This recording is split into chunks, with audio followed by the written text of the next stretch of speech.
Yo, hey, what's going on everybody? Alex with you here again as usual. Thanks for dropping by for yet another chess video.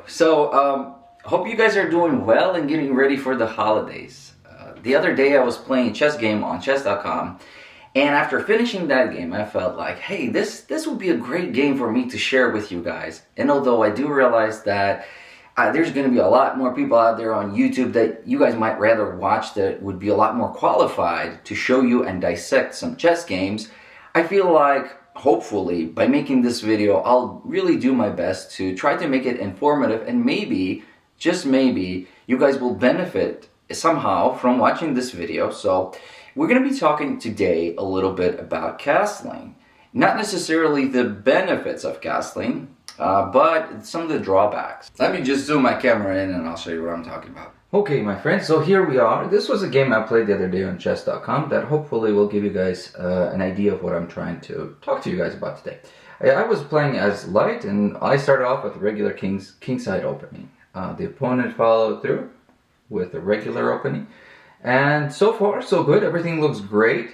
This, as it says, was a blunder. Immediately, he probably should have followed up with the knight. But it was an indication that now all of a sudden we're going to be losing a piece, and I did. I took advantage of the fact that he didn't protect his pawn, because I felt like in the beginning of the game he doesn't really have enough pieces to be able to attack my knight directly, and I have enough time to actually push my knight back and put him to safety. So winning a pawn always seems like a good idea. He's attacking my pawn now, but I do have time to prevent that attack by bringing my other knight forward. Okay. Now it looks like he's trying to attack my knight and going for maybe one of these pawns. I'm not really sure exactly why this move. Once again, bringing out his queen a little bit too early in my opinion. So I can do both. I can prevent this pawn from being attacked and put my knight in safety by just putting him back. All of a sudden I'm up one pawn.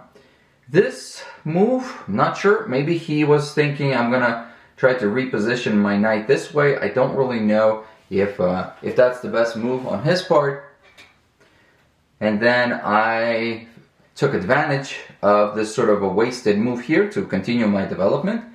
I didn't really see any need to defend any of my pieces just yet, because my pieces weren't really in that much of danger. So he's once again pinning my knight to my king. I push forward because I can see that there might be an attack going on in this square here. So I push forward, prevent the attack from happening, attack the queen at the same time. He pushes his way down a little bit just to get away from the attack, and now I put my bishop here attacking his queen, and he's going to protect it with the bishop. So not a terrible move. It's kind of a little bit all over the place here. And now I'm thinking, well, I don't necessarily need to, because this is sort of a direct attack. So I figure this is a good time for me to castle, because in my opinion here, castling makes sense, because if there is going to be an attack that's going to happen right now, it would really make sense for me to get out of the way. By getting out of the way, I will free up this knight as well to be able to help me out in this little warfare here. So I put my king in safety. Now this, in my opinion, seemed like a good idea, but you know, I would probably say, like when you were younger and they told you look both ways when crossing the street. Well, I feel like whenever you castle, look both ways before you castle.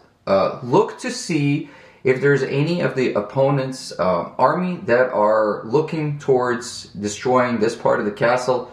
If there's already a lot of army ready to pounce on this part, to destroy the pawns, think twice before you castle. Because there's two things that castling could, you know, be sort of detrimental. For one, castling is actually wasting tempo, because you're making a move that might not necessarily help you immediately in what's going on here. Yes, in my case here, I freed up the knight that was being pinned, so it has indeed made this knight a lot more useful now as opposed to before. He went ahead, and since he brought all these pieces here to try to liquidate, and in this case I thought I'm gonna be careful here. I don't really want to exchange queens just yet. So instead of taking it with the queen, I went ahead and took it with the pawn.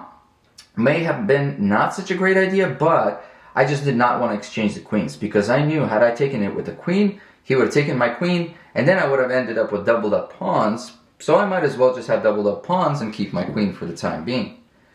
Then he does this move, okay?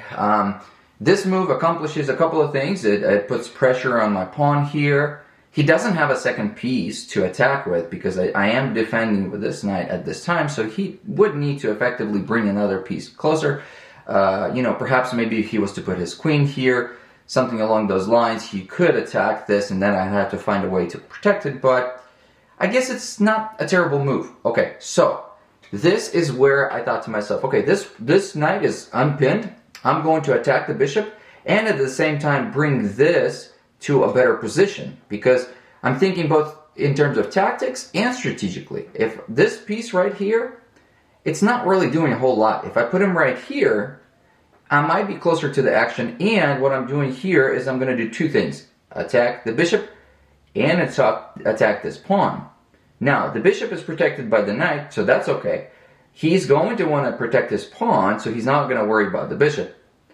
And if I do attack the bishop, then hopefully I will be able to attack this piece further by either moving my pawn or bringing my queen that way. So either way, I went ahead and did this. I didn't think it was a terrible move. This is the example of the whole game. This is why I feel like we need to look both ways when we're crossing the street. We need to think about some of the disadvantages of castling, because before he castled here, he should have recognized that there might be some problems. And what are the problems in this particular scenario? Well, let's go ahead and just castle the way he castled. He castled knowing that he would want to protect this pawn here. He may have probably better, instead of castling, just put his rook there instead and waited to castle kingside. But queenside castling, in my opinion, doesn't really provide the king enough protection. Kingside castling, a little bit better. Queenside castling, really, in my opinion, now you guys might completely discredit what I'm saying, but in my opinion, queenside castling is more for the rook to be on this lane. So a lot of times when I queenside castle, if I have, for example, a queen that's on this file somewhere, let's say here, and I queenside castle and it puts my rook right behind the queen, like let's say if his queen was somewhere on this lane already, and he gives that extra bit of forces to start attacking down the middle, then yeah, it makes sense to queenside castle. But there's some disadvantages, as you'll see here shortly, which I recognized. Right here is where I thought to myself, okay, this is something that I can work with. He made a blunder. And as soon as you see this, look at this here. I was ahead, okay? Well, it's gonna show, but had I moved back, he was at +3, and all of a sudden, I was at +3, and all of a sudden when he queenside castle, I was at +5. So just by castling, he actually took 2 steps back. So this is what I did. I recognized immediately that there's a weak pawn right over here. I also recognize the fact that I don't have a pawn here since I've took this way, and I can basically recruit this queen to move down here and attack this pawn. This is possible. Right now the pawn is being protected by the knight, so let's divert the knight. I took this bishop. The bishop is specifically for me to take the bishop was to divert the knight. I already had in the plan to move the queen here on the next step. What he does, of course, he doesn't want to lose a piece for nothing. So this is what I did. Maybe not the best, but this is what I've done. I figured, okay, now let's start to attack. Couple of weak pawns right over here. And if I could find my way to get over here, this is another important part, is everybody always fights for the center. Everybody fights for the center, but you can think of the center as the Alps, okay? So this is the Alps. We are Greek, and he's Persia, or, and the Persian army is behind the Alps, and we're going to go over there, and we're just going to cause a lot of problems really quick. And because of this structure here, because everybody was for some reason fighting for the center, his army is going to have a really hard time getting over there. For one, this pawn prevents this knight from coming forward. The knight being stuck here can't really come this way. I guess he could come this way. Not fast enough. this rook is kind of stuck. This rook is not well utilized. So there's a lot of things going on over here. So what I did is I just went over here, attacking the knight and attacking the pawn at the same time. He recognized that the pawn was under attack. So what he does is he goes ahead and puts his knight backwards. Now, I have to start attacking the knight because the knight is the only piece right now that's preventing me from taking that pawn. So I push my pawn forward. And what he does is he basically prevents me from attacking the pawn once again in this particular way.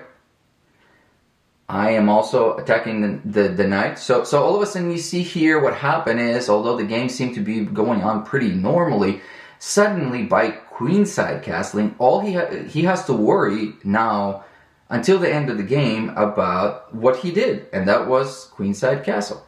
So what he does is he recognizes the dangers. He is willing to lose the knight at this point just so that he doesn't get an immediate game. I take the knight, he takes my pawn. Now, here's another problem. He just opened himself up to further. So I went ahead and I took this pawn. By taking the pawn, I get myself closer to this pawn, and I open things up right over here.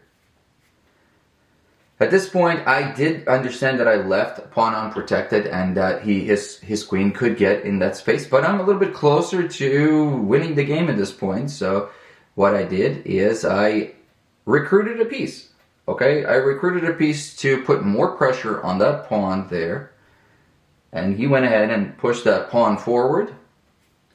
Now I have more space here to recruit. I recruited the rook. He went back. And now he's still in danger. Even though it seems like he kind of got back to protecting himself. And that pawn is being protected by his queen. I went in here and I doubled up on my rook attack. He recognized that now this could be a checkmate unless he does something about it, so he moves forward. Maybe not the best move, but I figured, okay, I'll go ahead and take it.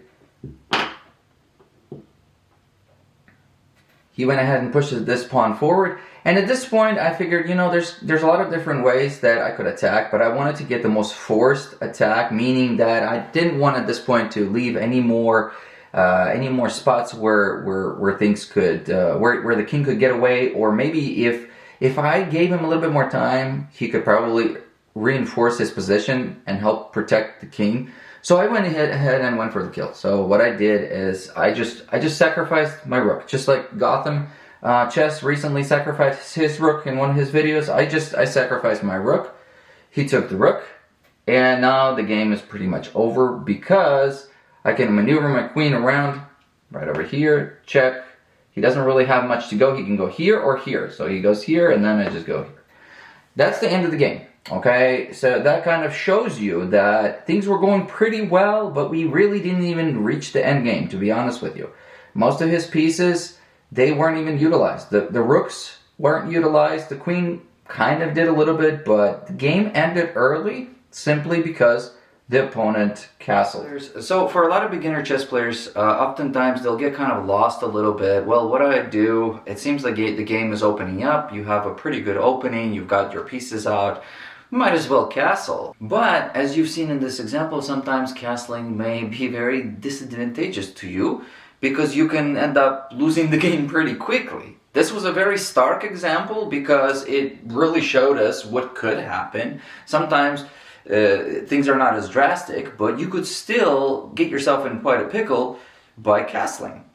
Because here's one of the things is, like I said before, when you're opening up in the beginning of the game, you're recruiting your forces, you might be putting pressure on the opposing pieces, especially those pawns in the center. You bring out your knight, they bring out their knight. You bring out the bishop, they bring out the bishop. They're protecting as you're attacking, or vice versa. And a lot of times what ends up happening in the beginning is, as you're feeling that development of the opposing forces and your forces sort of get more and more heated, it just takes that extra pawn or that extra major piece to really offset that balance. And then while you're realizing that and the opponent's realizing that, all of a sudden you're like, castling time. And then the opponent really will take advantage of that. They might sort of forego castling for the moment and maybe castle a little bit later, but they're like, dude, he just literally didn't feel the heat coming on, and now all I needed is that one extra free move, which he just got by you castling. Boom, he brings out an extra piece. Next step, he attacks. And then you're like, whoa, why does he have an extra piece there with which he's attacking? I don't have enough forces to defend. I end up losing a pawn, or even worse, you might get yourself in a real bad situation. Simply because you were like, hey, castling is a great idea. Everybody says castle. Castle when you can. Castle when you feel like it's safe. But, sometimes castling is okay. Sometimes castling is not okay. Sometimes, if you feel like the opponent is about to castle, that's another important consideration. You see the opponents bringing out their bishop. Then you see the opponents bringing out their knight. All of a sudden, you see they're really opening up space, especially for like a lot of beginner players. You'll see them just opening the space up between the king and the rook. And you're like, I see where this is going. The pieces are not landing strategically. They're just coming out to make space for the castling. When you see that, start bringing your pieces. When you see that, start bringing your major pieces closer to that part if you can. The opponent will castle. If they're doing that in the beginning, most of the time, they won't even really pay attention to the fact that you just opened up a diagonal, and all of a sudden, that bishop that's sitting there is staring directly at that castle wall. They're not going to pay that much attention to it. Sometimes they do. But sometimes they're like, in their mind, they're like, okay, my next move, castling. And they're not really looking. I mean, unless you directly attack one of their pieces, if you do something subtle like that, they're like, okay, castling time. And they can get in trouble. They can get in trouble pretty quickly. So hopefully this video was somewhat informative. I didn't want to stretch this video out too long. I'm not super qualified to dissect chess games. I just wanted to share this game with you. Hope everybody stays safe, get to play chess, and I'll see you guys in the next video, okay? Bye-bye.